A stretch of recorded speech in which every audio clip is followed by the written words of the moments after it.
The mission of the Indiana Conference of the United Methodist Church is to make disciples of Jesus Christ for the transformation of the world.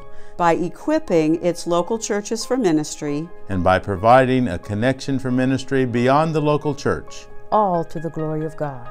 Our vision is that we will be a connection of vibrant congregations, fruitful leaders, faithful disciples, transforming the world.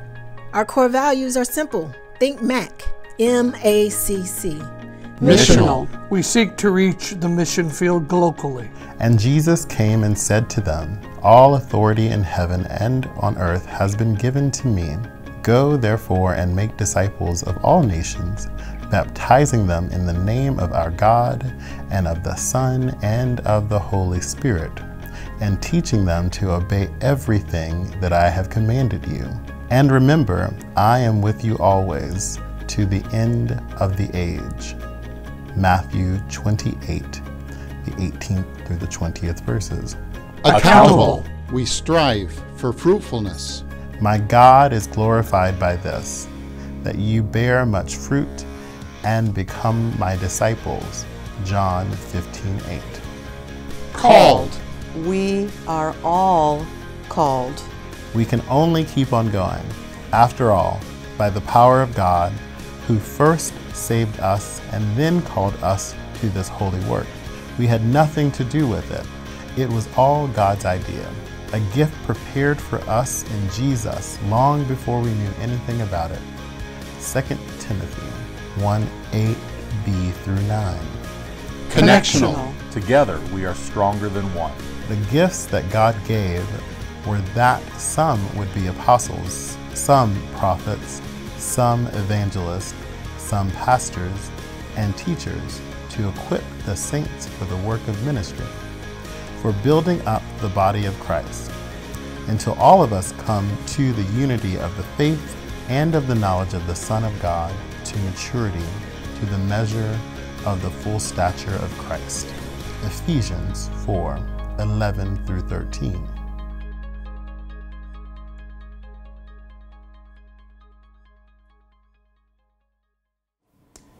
Good morning, friends. I hope each of you is experiencing a wonderful Wednesday morning wherever you might be in Indiana and also across the world. We are excited to join with you again through what is emerging technology of Facebook Live. Again, we are building the bridges. We continue to walk on it, each time a little bit better and a little bit more stable, to engage in a dialogue around lots of issues this year.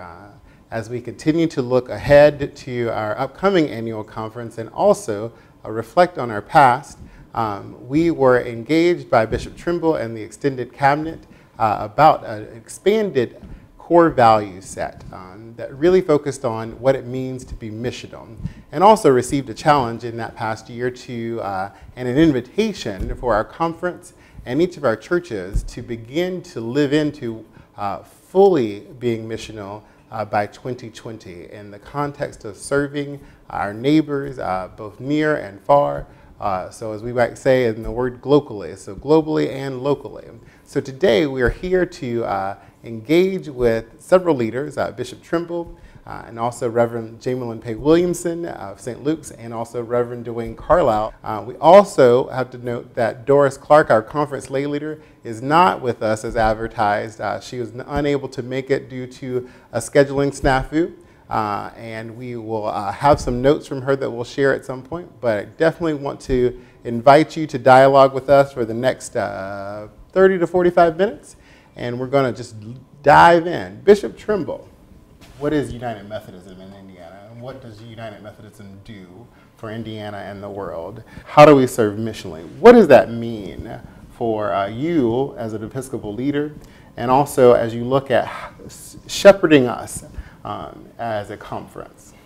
I think in part it means, Skylar, that we begin to measure our ministry and gauge our ministry not by how many people we can contain or retain or attract, but how we release lay and clergy into ministry and mission in the world, in our particular communities, in our rural communities, in our urban communities, in our county seat communities. So for me, in part, being missional is about releasing the giftedness of lay and clergy to share the life-changing love of Jesus Christ in the places where we find ourselves. A lot of our history is included how do we bring people into the church as opposed to how do we become the church alive for the world. Mm-hmm. And in the launching of this missional movement, or Missional 2020, or what we're really calling it, is our wildly important goal. And some of you, if you have been engaged in a district operational team or a district clergy network, or have been around RIM or the Board of Ordained Ministry or many other places, you might have heard the term wig, and you might wonder exactly what a wig is. It is not something we're putting on top of our heads, but hopefully in our heads as we look at our wildly important goal. But we also launched or used a resource shaped by God's heart and as a book to help guide some of our initial conversation. And a missional church is engaged in, and this is from the book, is engaged in life-giving changes for Christ in their personal and corporate mission fields. A missional church makes disciples of Jesus Christ who are outwardly focused, serving Jesus in the world. And a missional church is a reproducing community of authentic disciples being equipped as missionaries sent by God to live and proclaim God's kingdom in the world. So today, I want to look at all of us, just think about ways that we're living into that around the conference. Jamelyn, tell us a little bit about your role here at St. Luke's, and also one of the examples, or two of the examples, or however many great examples you have that are focusing in missional ministry. Well, I'm the pastor of Outreach Ministries, so that covers the global and the local. We are really focused on helping others find and give hope. I think from your definition you gave, one of the things that stuck out to me that we work really hard here is to help people create life-changing experiences, not only for the people they're serving, but to be able to see themselves transformed in the serving. And so we have been working really hard at helping people in the church develop relationships with the organizations and partnerships that we have.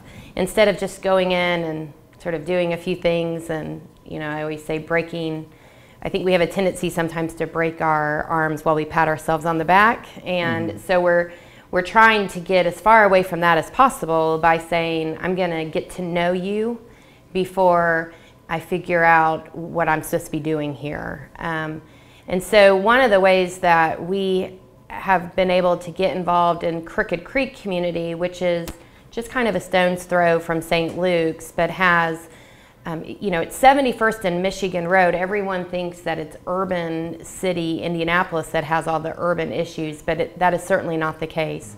And so about 4 years ago, we began to dream about a way that we could get involved with the community and see them regularly. And so we began partnering with other organizations who are interested in food insecurity and opened the Crooked Creek Food Pantry. And we serve about 100 families a week. And the goal has always been not so much about the food, but about getting to know the people who are coming there. And so we have been able to do a number of things, of programs, but also more than that, just being able to make connections with families who are using that pantry so that we can help them break the cycle of poverty and be able to find hope and a new beginning, the grace in their life that is there. And so there are a number of things that we use as this kind of a springboard from the families that we meet at the pantry. So this is really looking at, relational and sustainable, and really how does it not just become just the church there, but how does it really addressing a holistic way of how the community is in partnership? That's right. So we are able to see through data who are the families that we are seeing regularly. And then with those families, we're able to reach out and offer experiences the one we use is called Getting Ahead and a Just Getting By World. And so we invite them in, they do that educational experience, and then from there we match them with individuals here at the church who then can walk alongside with them as they are trying to achieve their goals. And so that's a far distance from just coming in for a couple cans of food. And those are the families that we get to know and we see around the community. And so that has been an incredible experience. It is long, tiring work at times, but it has been amazing. Very transformational. That's really cool. So you mentioned an interesting word, data. So hold that in your mind, because we're going to come back to that at some point, because I'm going to like pick your brain for all, like, how do we look at those things and what importance that is. So Dwayne, tell us a little bit about your role as a pastor in Kokomo and what the church is doing in the aspect of being missional currently and continuing to strive forward and looking at new missional ways to serve.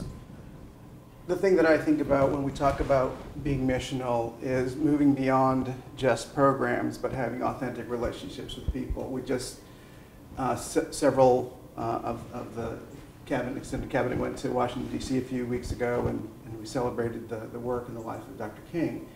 And it reminds me of his quote about how we're linked together in a network of mutuality. And I think that's the piece that often we don't quite reach. We don't see how we are so closely linked. And even though we are working towards programs that speak to some of the issues, we often miss the giftedness of the people that we're in relationship with or that we need to be in better relationship with. So I have been in Kokomo for about 3 years now, and I have moved from another Center City congregation. And my goal in moving to Main Street was that they were doing wonderful things and continue to do those. They had and have a food pantry and a clothing closet and other ways to engage with the community that was around them. The location of the church is just south of the downtown area. But the challenge was moving beyond exchange and transactional activity into authentic relationship, sometimes messy relationship with people and with their lives. And so, my goal was to use those opportunities that were already there, the things that people were already doing well, to make and create better relationships that we understood and were able to know what was happening. And so there wasn't one response, which was our program's response, but the response was something that we saw both from having an authentic relationship with someone, as well as building on the strengths and the gifts that those folks had. So one of the things that I think about is how do we bear witness to what God is already doing, not just in the community, but in the lives of people that are so often labeled as, you can pick the label. And that means naming those gifts not just in those around and outside the church, but also inside the life of the church. So I think that there's an important component of this, which is both naming and discovering and sharing the gifts of the congregation that is engaged in this, and naming and celebrating and seeing and building on the gifts and the places where we are engaged. Presumably that's the mission field that we're going to define as a congregation together. But getting to that place where we see those and not see people as broken and needing to be fixed, but as gifted and having gifts to offer, and that we freely and equitably exchange those. Mm-hmm. So you bring up an interesting point there as well, too, about seeing people, which, I think that's kind of also our annual conference theme this year, is see all the people. How do you think what's the importance in that to the community in which we're seeking to serve alongside with? What's the importance of us actually seeing, not their need to be fixed, right, but actually seeing them and what their needs truly are? Anyone? Well, I was going to say, I think one of the hard parts for local churches to be missional is that you have to be very disciplined in what you're doing. Because for some people, they will say, well, the most compassionate thing to do is to do everything. And, and to fix. And we've had to work really hard at pulling back and saying, we don't get to decide what a fix, what the fix is necessarily. And so that has been really hard for our congregation, because you have a lot of people who want to be doers. And instead, we're telling them the best thing you can do sometimes is to do nothing and to just sit with someone, get to know their story, get to know. Nobody ends up in a difficult situation overnight. It just doesn't work that way. And so for congregations to be really missional, it takes a really strategic plan to help train your church so they understand what it means to be reaching out, that it's not always doing for others, but maybe seeing how others in the community and you said everybody has a label, how can they transform you? That's been the most exciting thing for me to see, is when you have these relationships, people I never in 1,000 years would have thought would have gone to pick up a new friend and take them to an agency and sit with them all day while they do their agency time. But they get more out of that because now they understand that there's a bigger story and bigger component to some of the lack of resource issues that we have in our community. It's just not it's not just let's open a food pantry and everything's going to be fixed. That's why I say it's never been about the food. It's about getting in contact with the people. I don't know. Well, one of the things that I think about is often we think that the members and the resources that the church has is the piece that's going to close those gaps. But I think being relational also means inviting people in our communities to be relational with each other. So one of the things that I have been working with some other congregations is a project where we encourage families, community families to gather together and to share their own strengths together without the help of the church sort of standing and looking over the shoulder and telling them what to do because that's what we've always done. And there are other organizations, nonprofits, that have done this kind of work. And you talked about data a few minutes ago, and the data shows that the investment through that sort of approach has a far better result in moving families in social mobility markers and out of poverty than just the few things that sort of keep them sustained in the midst of poverty. So families have the capacity, and communities, no matter where they are, have the capacity to respond. And sometimes it's the simple encouragement of being connected and being together that allows them to do that. So there's a couple projects that are going on. There's one in Kokomo, there's one in Lafayette, and there's a couple here in Indianapolis. And we're studying this with the help of some sociologists and some grad students to see how does this work and how can we measure the impact versus our traditional ways of doing things. I think it's going to be an interesting project. Bishop Trimble. I think we're living in a time, Skylar, when we in the church have to be willing to be changed ourselves.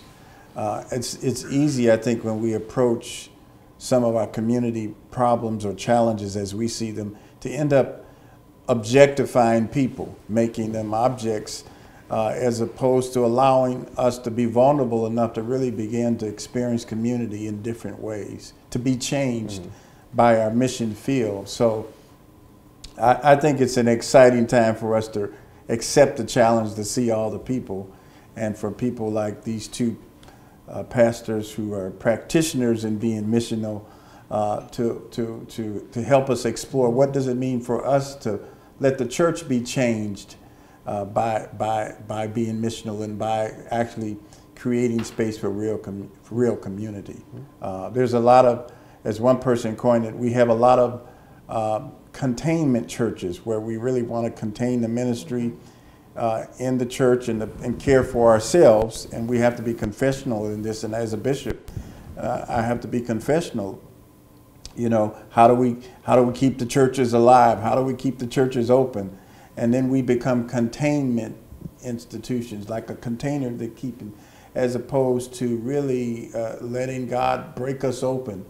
Or to borrow from Pope Francis some years ago, he said, to give the church away, to literally allow ourselves to be changed by the mission field. So I think it's an exciting time.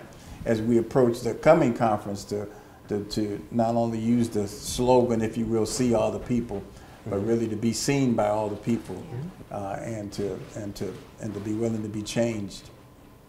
I think it goes back to the relationship and the engagement and the need to cross what for some might be uncomfortable boundaries.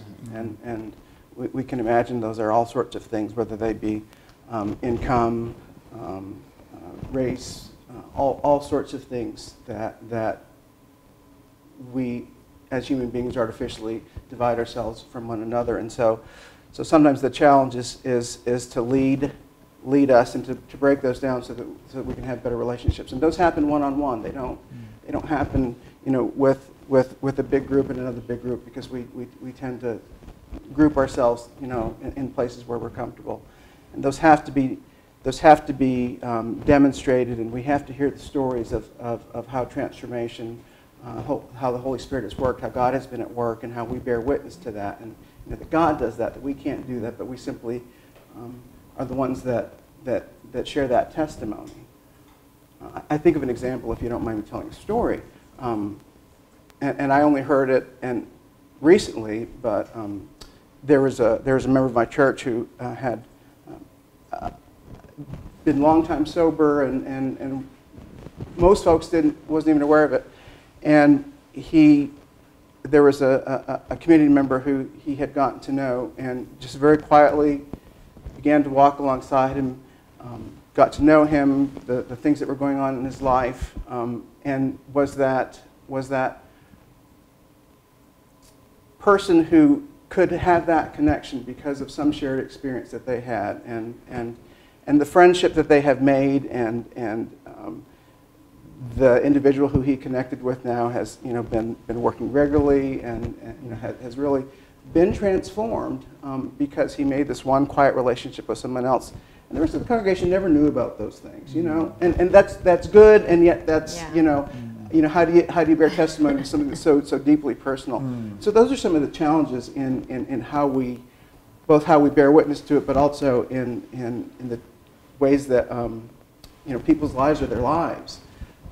And so we sort of walk through that maze of complexity, of both entering into people's lives, but also just being a part of something larger and engaging others in it. It is hard because you don't want to exploit the relationship, but you want to be able to share examples with people of friends or someone they know that's maybe just sitting right down the pew from them, who they maybe could never have dreamed would have entered into a relationship like that. And then it's like, well, if they did it, maybe I could do it. So there's this weird tension of how do you celebrate those relationships without exploiting them. When you find that out, if you'd let me know, that would be really great. well, one of the things that we often say is just have conversations and have faith.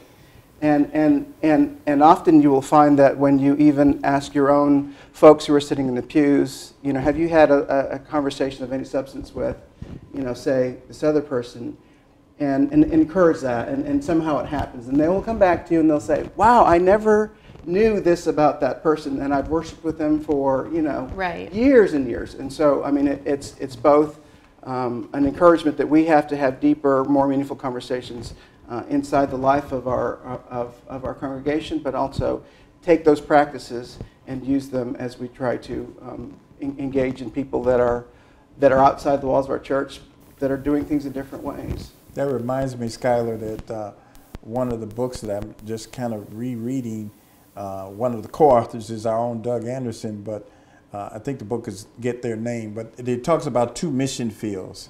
The mission field in the church, and it says that if we don't pay attention and help become healthier disciples in the church, we aren't going to be very effective in the second big mission field that we talk about a lot, the mission field that's outside of the walls of the church. So I think there's work for us to do, prayer work and relationship building work, and just the work of being authentic and vulnerable, both in the mission field that we would say are the folks in the church, as well as the mission field that's in the world as our parish, if you will. Yeah. Metrics is a word people love, and they love to see the data, especially when certain things that you're doing, require funding. So we are just starting to enter into the asset mapping of Crooked Creek. And it's not just as easy as knocking on doors and saying, tell me about your dreams. There's people that need to help you do that. And we're very fortunate. We're partnering with one of the Crooked Creek Corporation development, but it costs money. And so also, you don't want to be putting a ton of time and energy into something that maybe is not working, but then you have to define what's working. And so it's very circular at times. For me, what we have found is, we have really invested in the Getting Ahead, where we take 12 individuals who are under-resourced, and they are a small group together. And we do have a facilitator, but it's just someone who kind of walks them through the process. So it's not, one of the hard parts is one of our volunteers is an educator, and she really wants to be teaching, and we say you cannot teach. It is not a teaching class. It is sort of a journey. The individuals are called investigators. They're investigating their own life, and they're also investigating what resources are available in their community. So here's where it's hard to measure. At the end of that experience, there are about 12 resources that they'll look at, and they're going to work on their future story. And they do sort of a future storyboard. And the majority of the people who have gone through this, the resources where they say they are under-resourced is spiritual, physical. I mean, sure, financial is one of them, and almost everybody picks that, but that's sort of just like a given.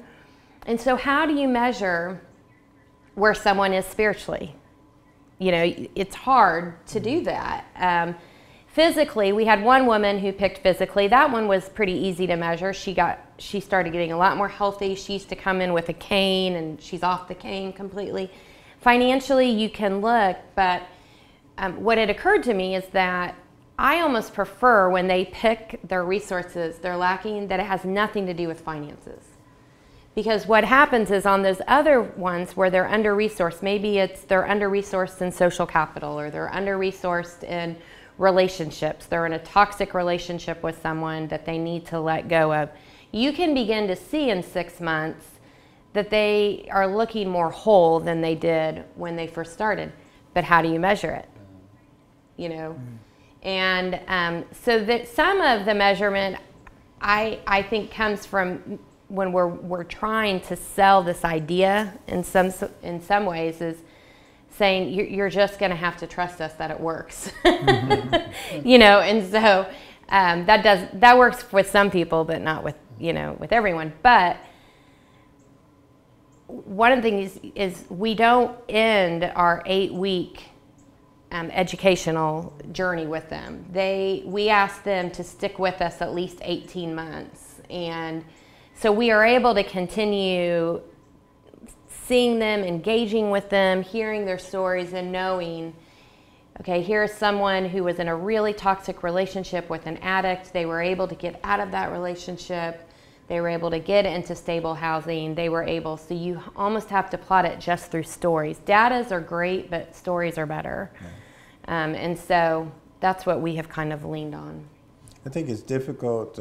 It's easy to measure activity. It's a lot harder to measure impact. But I think one of the things I've learned since coming to Indiana has been to celebrate glory sightings.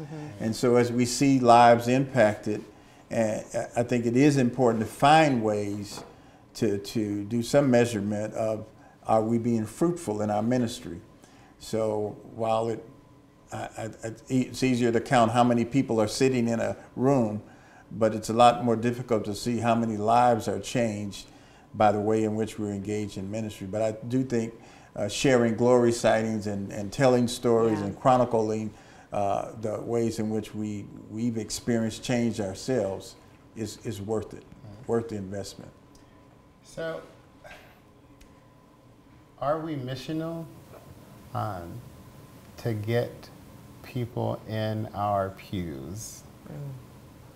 Or are we missional because we're called to change and transform lives and make disciples wherever they may be and wherever they may go. So is it a mandate at any point for persons who are in receiving services or in partnership to participate in any aspect of church when we look at being missional in ministry? Well, I don't think that Jesus said to go to the sanctuary and make disciples. Jesus said go out to the world to make disciples. So that's my response to the first part of the question. But to me, I think the question is not whether it's about them being involved in church or not being involved in church. I don't think it's an either or thing. But it is where do you see community being built and where are people being engaged in community in some way. And sometimes that community is connected to the life and the activities of the structured church. And sometimes it's something completely disconnected from that, but is completely just as important and meaningful. And I think it's important that we know about all those things. Where does someone have some gifts that can be put into service for God's kingdom, not for Main Street United Methodist Church, not for the Global United Methodist Church, but for God's realm. And God is working way beyond what I know about. But I think part of my task is to see, what you call the glory sightings, right? Where God is already engaged, and there are many places, but it is through community that I think that we find that life, we find that engagement, we find that abundance, and trust God and the Holy Spirit to continue to build on that. So what roadblocks exist as you think about looking into being missional in a church that might have not fully understand that, or a congregation that might not fully be there, or a congregation is ready to move, but maybe a pastor is not? What are the roadblocks? Bishop Trimble, you served in a wide breadth of different churches throughout your ministry career, and each of you has as well. What are some of the things you've seen, and how do we get past those or build better relationships internally so that we might serve externally? I think some of it has been fear. Fear has been a big roadblock. Sometimes it's our own personal fear, or the fear of the congregation or the institution, or fear of change. And sometimes it's getting beyond our own, what I call self-imposed limitations. The fear of making a mistake that we maybe later have to apologize for. And I think that still exists for many churches and many of us in terms of roadblock. Getting beyond the fear of doing something different, allowing the community and the mission field to literally change us as well. I think one of the what we have available for us is the power of prayer and the power of community, so that we can be able to get beyond some of our fear. I've served in a number of different ministry contexts. I've always learned from lay people who were more spiritually disciplined than I was as a pastor, and allowed me to grow as a pastor in those settings. So I think that part of what we need to do is to just unleash the laity, and also to get beyond our own selves in terms of what we think we cannot do. Jesus has done the hard work.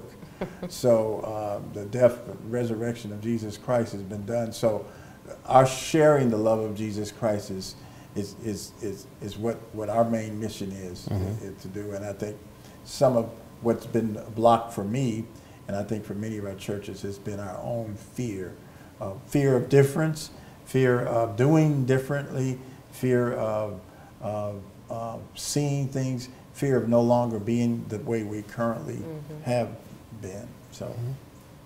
So I've got a question from our audience, and exciting. this is bringing a smile on your face. Yes. I can hardly wait to hear the question. This is a good one.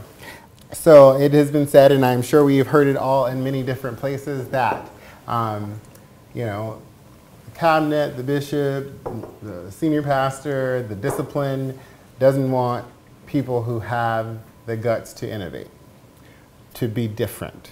Is that we want it done in a certain way? What are your thoughts on how do we, on that, just basically there, that's it.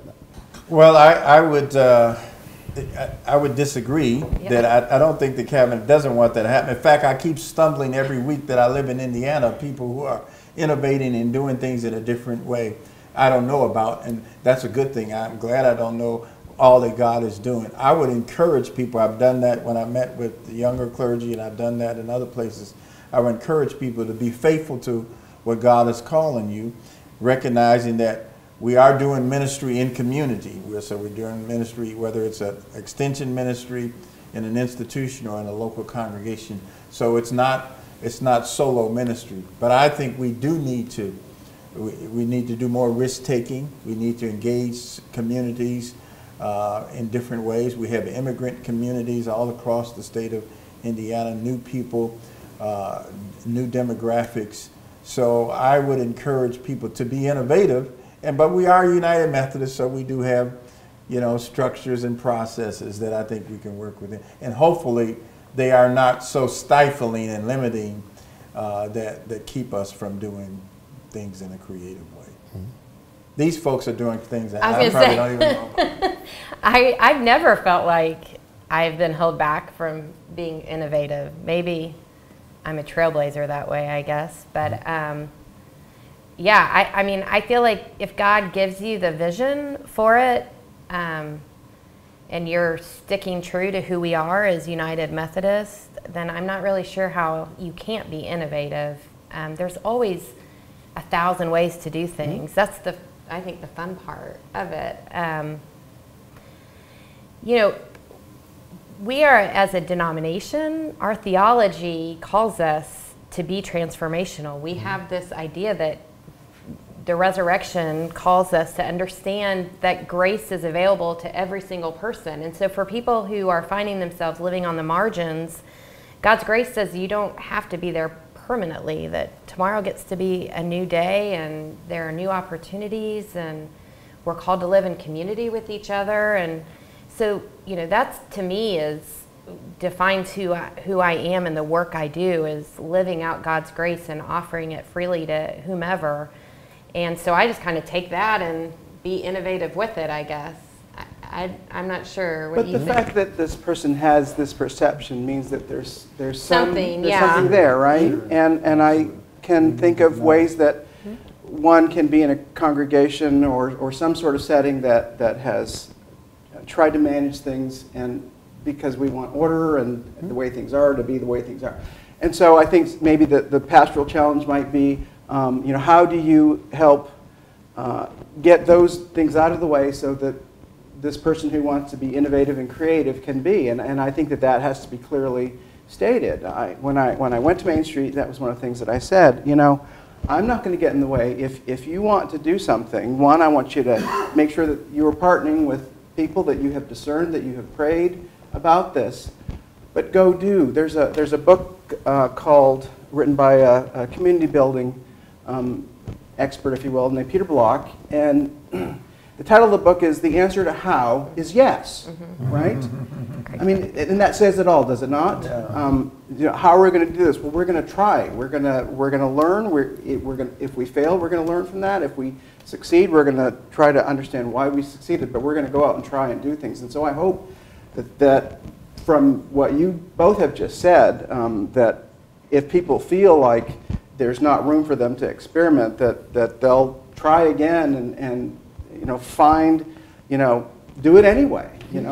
Pray about it, seek God's, response in that. But I think at the end of the day, too, people just want to be part of something bigger than themselves. And if you can create something innovative and really sell it well and make people understand why we're doing what we're doing, then they'll kind of push that other stuff out of the way. But you have to really believe in it yourself, or no one else is going to buy into what you're doing. And so if you have a layperson who is super excited about something and has a plan, I mean, they can't just come in and say, we should do this, but not have the B, C, and D behind it, then that's really contagious for people. And so, and I think in the discipline it says something about that, I'm sure, somewhere, right? Somewhere.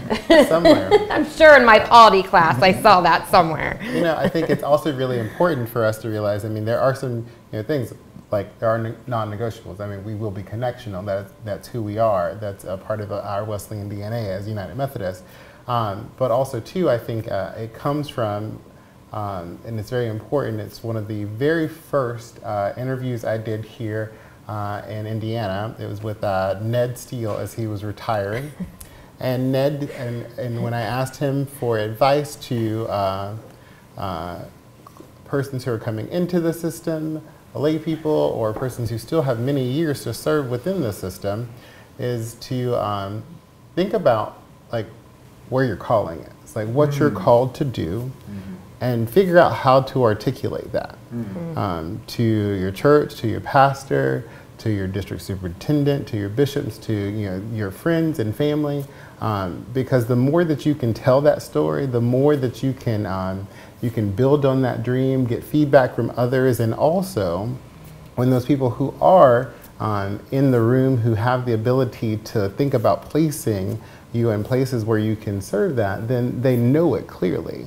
Not necessarily saying, I want to serve at that church particularly, or that particular level of wherever, but what do you want to do and how do you want to do it, and so other people can help know that. I mean, we're a big system, but there's so much room to do many things, so we have to always remember, sometimes we might get a no some places, but you got to stay at it, and if that's the thing, then we can make it work in some place. So hopeful for that. I know we're starting to get towards the end of our time. I did want to share, I said Doris Clark, our conference lay leader, was unable to attend today. However, she and I have been in communication, and Doris's thoughts from as our conference lay leader, and also from the Board of Laity is, and this is her words, we would strongly emphasize the understanding that we are all called to be sent people. Our focus is to continue to see all the people, hashtag. Our goal is to make sure through communications within the districts that every local church will understand what it means to be a missional church. We also understand that in our conference we are already seeing many of our churches do missional ministry and things that we would have never imagined in so many different places.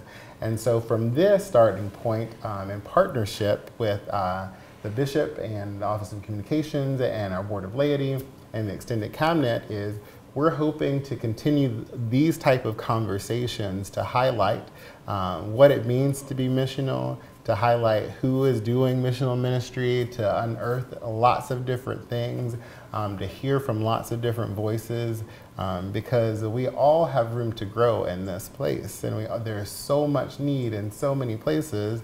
And you're right, you can't go and do everything without having steps B, C, D, and E, and F in some places. And we also understand that each church has its own gifts and graces based on the resources and capital of the members and staff people that are there, correct? So every church can't do the same thing. Every church isn't a St. Luke's. Every church isn't a Main Street Kokomo. Our churches are a wide variety of things and across this great denomination. So how do we address all the things from all the different places and finding out what is the niche that we need to serve in? So I invite you guys to, if there's something that you would like to say as we head out of this conversation about what it means to be missional, or what are your hopes in being missional this year or as we look towards 2020, to share that with us now. Don't all speak at once. Oh, excellent, great. I thought I was supposed to say, my hope is that we can find ways to first value everyone, whoever they are, whatever circumstance they come from, and see them first as gifted, as a beloved child of God, not as somebody who's needy, not as somebody who is broken in some way, but somebody who is whole, because we're all made whole through grace. And so if we begin at that point, then the entry into authentic relationships is easier, and then we celebrate what everyone's doing, and we can see that God is already at work in their lives, and that our community and our churches and our cities are all stronger because we already see that strength that's already there. And so I think that's the starting point, seeing everyone as fully covered by grace, whole, and someone to value and to use. Every month I get a card from one or at least two churches indicating that they're praying for me, and they don't just pray for me, they're praying for all other conditions and so forth. I think we need to not do without praying, but we also should not pray without doing. And I believe if our churches begin to embrace a ministry of prayer followed by doing, living into what it means to be missional, God will help us see our way through that, to the point where we all become what I like to call courageous missionaries, so that we become a conference full of courageous missionaries. We often think of missionaries as the people who go over to Brazil or Africa or some other place and spend so many months in service, and we don't think of ourselves as lay and clergy as missionaries in the mission field right before us. So my prayer and hope is that we wouldn't just do without praying, but we would pray and then allow God to lead us into what we do next. I thought the bishop was going to have the last word. Well, I'll give it to you. I mean, I would agree, obviously, with everything here. I think there's a quote by an educator named Dr. Comer who says, significant learning happens when there is significant relationships. And I like that. And so for me, it's, it is important to do. It is important to recognize when you're looking at someone, they're created in the image of God, so you're looking at the image of God back at you. And that does change how you meet people, how you treat them, how you serve.